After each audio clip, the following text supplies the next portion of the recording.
Hi, this is Pat Iyer with Writing to Get Business. Today we'll be speaking with Greg Williams, who is the author of several books, a colleague of mine who I met in 2008 at the New Jersey National Speakers Association conference, and we have collaborated on several projects since. Greg's name is the Master Negotiator, and he is all about negotiation and body language. Greg, welcome to the show. Why, thank you, Pat. Let's take you back to when you were thinking about writing your first book. And I know that you have written several, but let's take you to that first experience when you said, I want to have a book.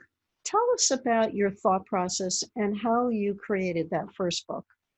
Well, there's a song that kind of encapsulates it, and that is, first I was afraid, oh gosh, I blew that one, didn't I? First I was afraid, I was terrified, or something like that is the way the lyrics start off. Mhm. And that's exactly how I felt.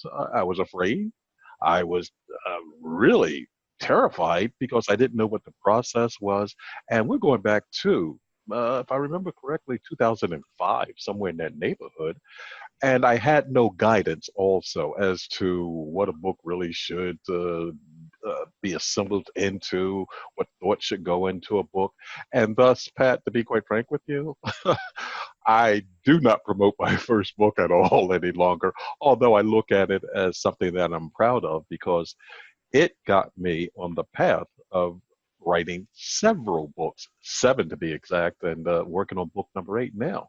So it's a process that I say, if you have guidance, it's one that you don't have to fear as far as what type of content you can create altogether. And back in 2005, there were not many options in terms of publishing. You had a choice between putting in a proposal to a mainstream publisher or going to a vanity publisher. Self-publishing was not really easy at that point. What route did you choose to get I that ac- first book together?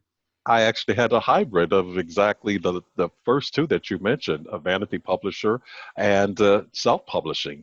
And I guess you might even say it was more of the self-publishing route because an associate of mine published a book and told me the process that she went through. And I thought, okay, two things happened. First of all, I found inspiration in the fact that she published her book. And then by her telling me what process she went through and the publishing house that she used to publish it, I thought I can do this. So that was the route that I undertook. And Pat, what was even more important at the time, I looked around and like you said, there weren't many options at that particular point in time. A mainstream publisher would not accept a manuscript, even if I had really known how to put a good manuscript together. So I took the route of least resistance just to get started.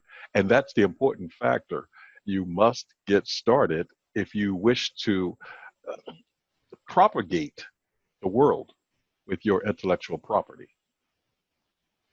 I think that a lot of people are stuck in that stage of saying, how do I get started? Should I get started? It sounds to me like your friend's example helped you get through that inertia. I liken it to trying to push a rock up a hill when you're doing your first book. What kinds of things do you recall held you back at that point before you took the step to start your Again, book? again, not knowing the process, and anytime we are unsure of any activity we engage in, we have apprehension. And to the degree that you allow that apprehension to hold you back due to the fear of not knowing what may come in the future, you will get stuck in a lack of movement. That was the case that I encountered. Over time, though, like I said, once I saw that she actually published a book and she told me the process that she went through, that knowledge allowed me to realize, okay, I don't necessarily have to walk through this forest, this dark forest alone, fearing the unknown. I can now know that there's a light, a path upon which I can walk, and I know what's at the end of the path, which would be the publication of my book. So that gave me a sense of comfort and the thought process that, oh, yes, okay, now that I know that process, I can do this. You went from 0 to 1, which is probably the biggest leap. And then the next leap was book number 2. Did you follow that same process with book number 2 of going to the hybrid publisher again? Well, it was somewhat like that, but the second time, and this was a fiasco to be quite frank with you, I utilized the services of someone that was supposed to have expertise in creating books for thought leaders. Went through that process, and like I said, it did not turn out to be as well as I thought because it was actually an what's it called, collaboration effort whereby several authors, or I should say several thought leaders, contribute chapters to a book, yada, yada, yada type of thing. And as a result of that, you get all kinds of exposure. Well, the kinds of exposure never occurred. And at the same time, it was a situation where, yes, it's a book. I mentioned in it, but it really did nothing for me as far as expanding my reach to the degree that I thought it would when I initially signed on to the project. And I assume that you paid a fee to be included in that book? Yes, yes. And Pat, memory guards and protects us from time to time because I don't even remember what that fee was. But I remember thinking to myself, well, we won't do that again. All right. So your next writing project then was writing a chapter that was part of a group with other people. What occurred with book number 3? Okay, now here we go. Sometimes you have to go deeper into the rabbit hole to realize, whoa, you're really going down the wrong path. Once again, and here's where the lack of experience comes in. I actually joined another group that supposedly, and someone that had been vetted supposedly also, that would create a book for an author based on the author's content, just assembled content.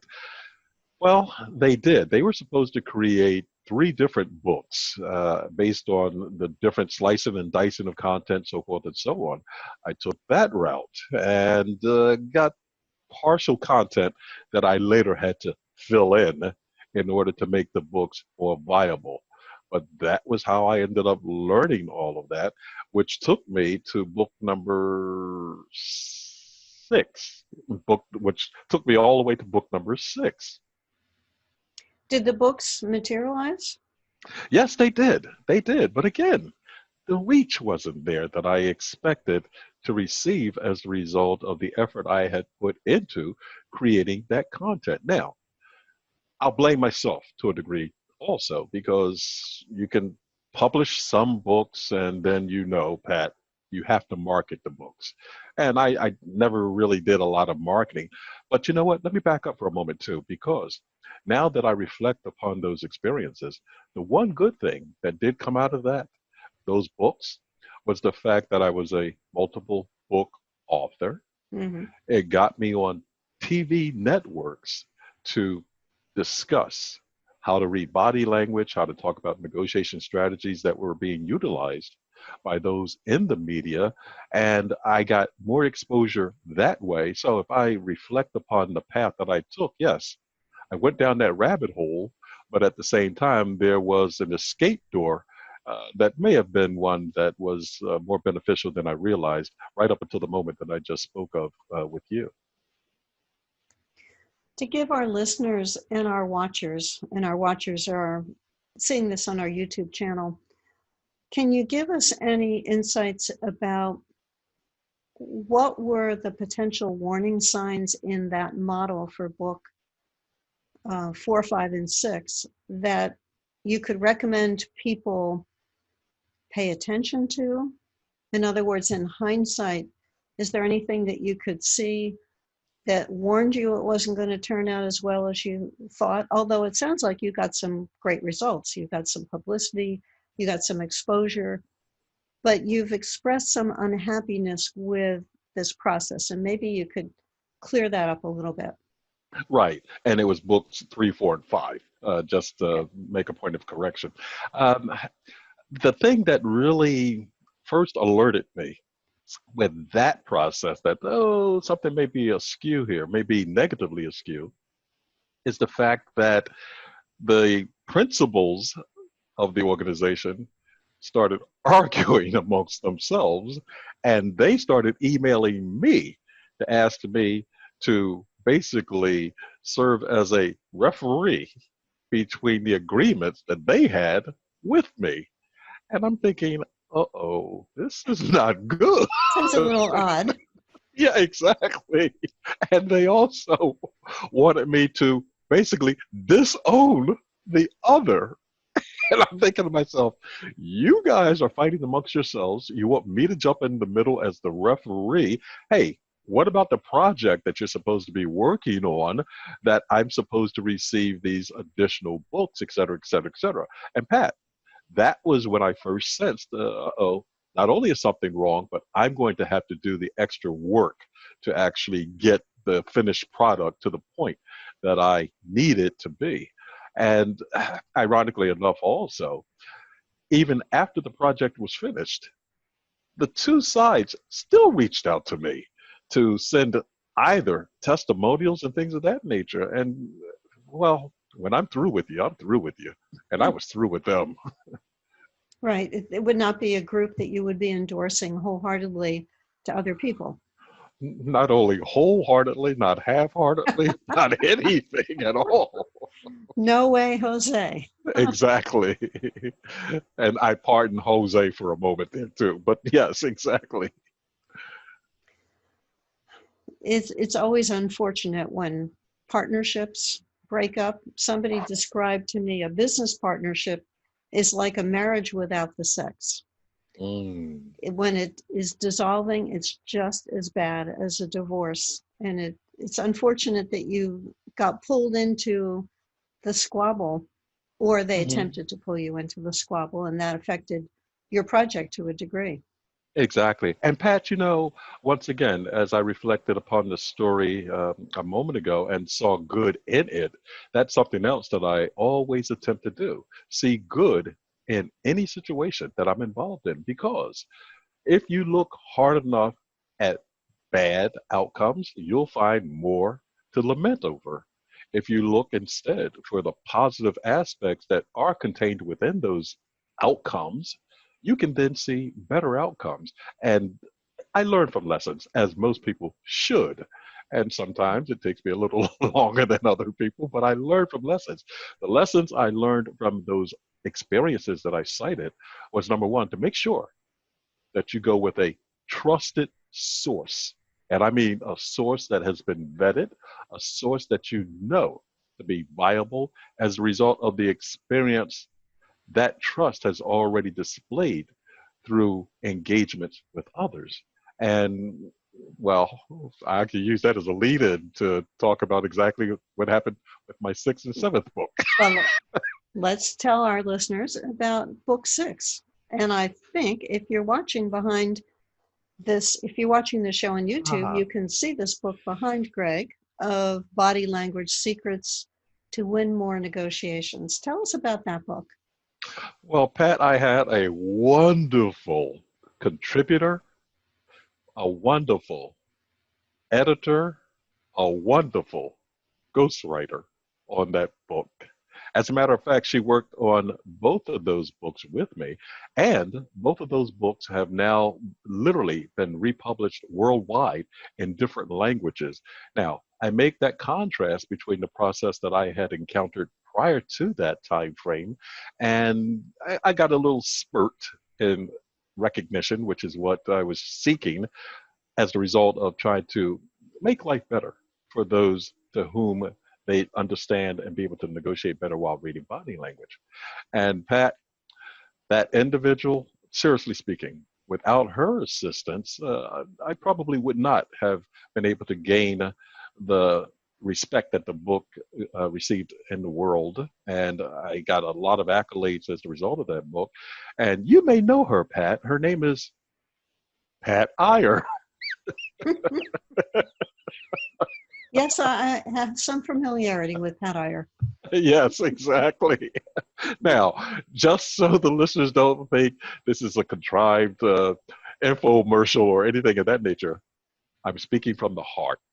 I'm really speaking from the heart when I say, as a result of having Pat work with me on these last two book projects, it took not only my writing skills to a new level, but like I said, my purpose in life is to help other individuals. And Pat allowed me to shine through those two books. Not only that, the process was so effortless that she recorded. She recorded me, my insights, my knowledge, my wisdom, and took my words and placed them in such a format that the book, like I said, was published in several different languages. I started getting worldwide speaking engagements from it. And I even received recognition from global gurus as the number 18th body language expert in the world out of the top 30 body language experts, and number 9 ranking of negotiators and the top 30 negotiators throughout the world. Again, Hmm. that truly would not have occurred had I not, and I honestly believe this, Pat, that truly would not have occurred had I not had your assistance. Was that a double negative?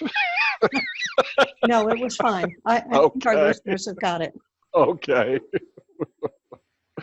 Well, thank you so much. I appreciate those kind words. Hmm. Tell us about the process of having a book agent help you with getting that book into a mainstream publisher, because this was your first opportunity to be published by a mainstream publisher as we followed your story from your first book. Yes, yes, that was an undertaking that I had always sought. But once again, just like with the first book, I wasn't sure what the process was to get a literary agent to engage a manuscript that I could present to a publisher, a mainstream publisher. And so, what did I do again? I went with a trusted source, someone that had been vetted for, in this case, his expertise. And I asked, who have you used as a literary agent to publish your books? He gave me the name of a literary agent that he trusted. I reached out to that literary agent, and that individual was the one that said, okay, we'll shop this around to different publishers. And he also assured me that he thought it pretty much would sell through one publishing house or another. And I felt good about that too. But again, it was the trust factor, especially after I had gone down the rabbit hole that I spoke of earlier, that I needed to feel safe in going through another process. And that's the reason why I used another vetted sources.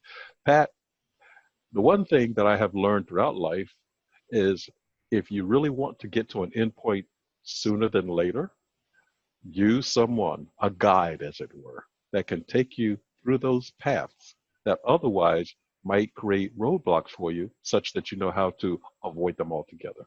Mm-hmm. Boy, wouldn't it be life?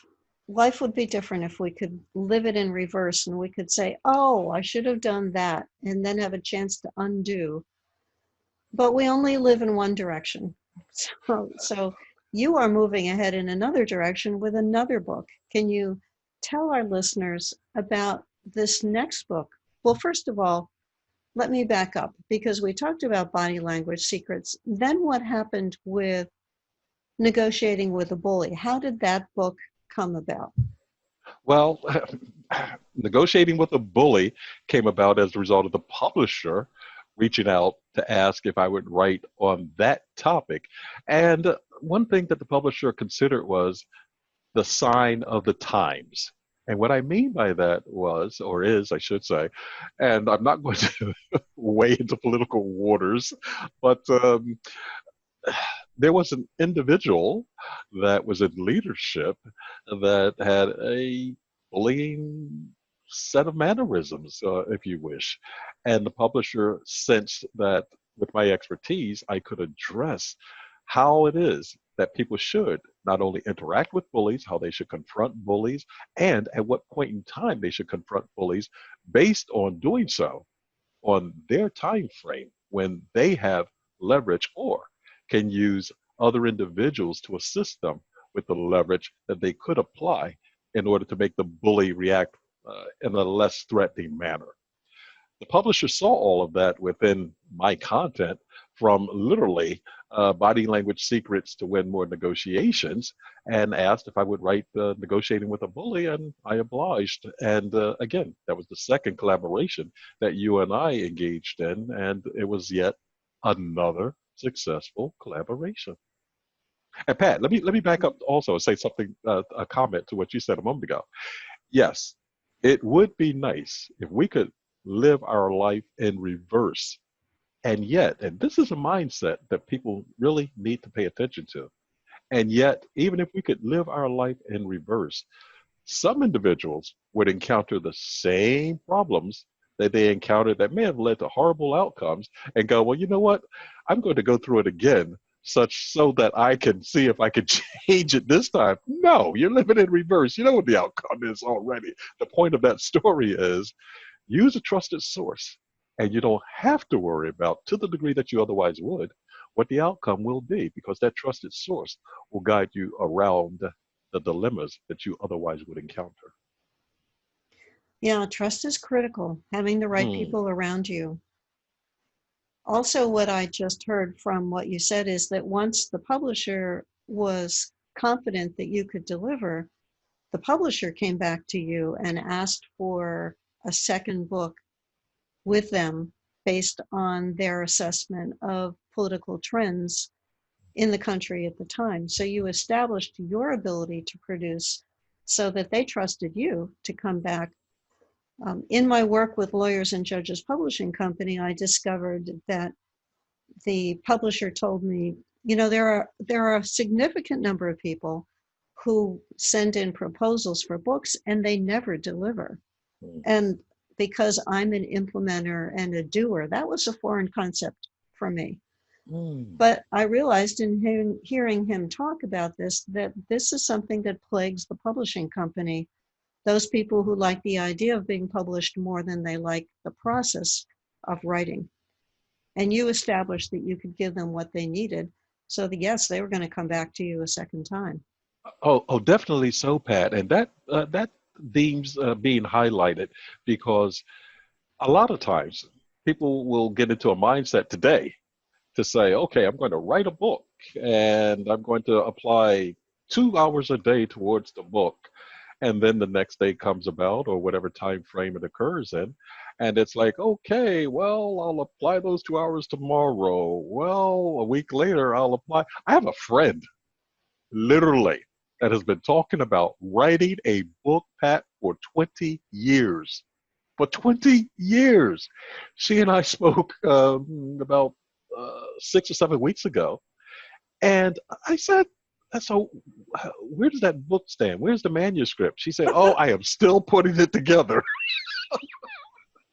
Now, the point of that story is, yes, procrastination will grab you from time to time, but only if you allow it to. If you have someone that can motivate you, that says, hey, here's the schedule, okay, you have more of a chance of being successful with the publishing of a book for sure. Accountability is a big factor in getting it Mm, done. Your definitely friend so. reminds me of a man who my husband went to college with, who told him for 20 years that he was going to start a business one day. You know, now he's retired from his teaching job. He doesn't talk about starting a business one day, but it's the same type of setting up a goal, but then not taking any steps to achieve it. Is it the fear of failure? Is it the fear of taking risks? Is it time management? Is it self-confidence? You know, all of those things can stop people from accomplishing their writing goals or other types of goals in life. Yeah, oh, you're absolutely right. I always say a thought without action is nothing more than a wish upon a star. or something of Mm. that nature. Yeah, I just came up with that. So feel free to use We'll see it. it on a Hallmark card in Yeah, about 2 months. exactly right. But exactly, a lot of people though, I mean, they have good intentions within themselves, but if they do not implement anything, that intention dies within them. And think about the the number of folks that could miss out on all of the insights that you could bestow upon them from which they could use to enhance their life, that they will never have the opportunity to do so if you don't get that book out there. By not having that book out there, you're not only cheating yourself, but you're cheating others that could benefit from it. And let's talk about the next book. And I won't say Mm. the last book because I know you've got more books in you. The next book that you're working on, tell our listeners about the process that you're going through and the subject matter that you're covering. Well, I'll talk just scantily about it because I'm trying to keep that somewhat under wraps. It's going to delve deeper into the body language aspects of certain authority figures throughout the country and the world, and how it is that people can negotiate better, understanding what body language signals they're actually receiving, even through nonverbal communications. So, for example, if you can't see someone and yet you can pick up on the pace at which they're speaking and notice when it alters, you can still discern if you're astute. Now, you may have noticed that little pause and the Hmm. inflection, etc. So you can still discern that something is going on in their mind. Well, what thoughts did they have that you either stimulated them to think about and or other things that were occurring that made them change that speech pattern? That's something to note, and that's the next book's content. That's part of the next book content, such that people that are in situations that they choose not to be in, and notice I said choose not to be in because you have to choose not to be in it before you do something about it, they will have the insight, the input, the knowledge to do so. And that's the basis, the thesis of the next book, how to negotiate with authority figures when you think you have less leverage to do so. Wonderful. And we all encounter authority figures in our lives. So being attuned to those clues can literally make the difference between life and death. Oh, yes, Pat, definitely so. And even more so in life and death situations, should you become very astute at what's occurring because you're seeing what's occurring. And if your preference is more on seeing what's occurring, you may not hear as much as you should be listening to. And if you're listening to more than what you're seeing, you may be missing things kinesthetically about what you're feeling, what you're sensing. Because if you are sensing some of that input, that could mean that you are subconsciously aware of what's happening, but maybe it's not making the trip to your state of consciousness. And thus, you have to engage all of your senses when you are in threatening situations. Because if someone says to you, "You better do this," or or "I'm going to do something to you," okay, Mhm. that hesitation says, well, okay, they haven't thought the whole thing out as to what they're going to do to you. And while they're in hesitation mode, and depending upon how they actually state it, as they're backing away from you as opposed to moving closer to you or whatever, all of those statements, the statements and the movement itself conveys different meanings. If they're saying, "I'm going to do something to you," and they're backing away from you at the same time, they're not being as aggressive as they would be if Yes. they were moving towards you. So you have to be astute, especially in dangerous situations, as to the body language that's being sensed, the body language that's being projected, and the verbiage as to the degree that it matches the body language. "I'm going to do harm to you." Now, you notice I just backed away for those viewers that are actually watching this right Hmm. now. The body language said something other than what the words conveyed. So that's all going to be in the next book, Pat. What would be the most important tip that you could share with somebody who is planning to write a book and thinking about how that book would fit within the business model? Ah, thank you for that question because it gives me an opportunity to talk about my tagline. And my tagline is, you're always negotiating. What that means is every environment you're in leads to the next potential opportunity that you might encounter. And thus, when it comes to writing a book, think about 2 years from now, 3 years from now, 4 years from now, 2 months from now, how that process will take you from one aspect of your life and where you are today and help you get to where it is that you'd like to be tomorrow. Think about to whom you're actually trying to reach. Why do you want to reach them? What do you expect them to do with the knowledge that you bestow upon them? And then think about how much more content can you create in order to give, we call it the niche, give that niche what it is that they really want. Because the more you think about who your end reader is with a book, the more you'll be attuned to delivering what it is that they want. And if you want more business opportunities, well, you want to write the book from that perspective. But wait, there's more type of thing, not from a negative point of view, but always think about the end user reader. Keep that person in mind. What wonderful tips, Greg.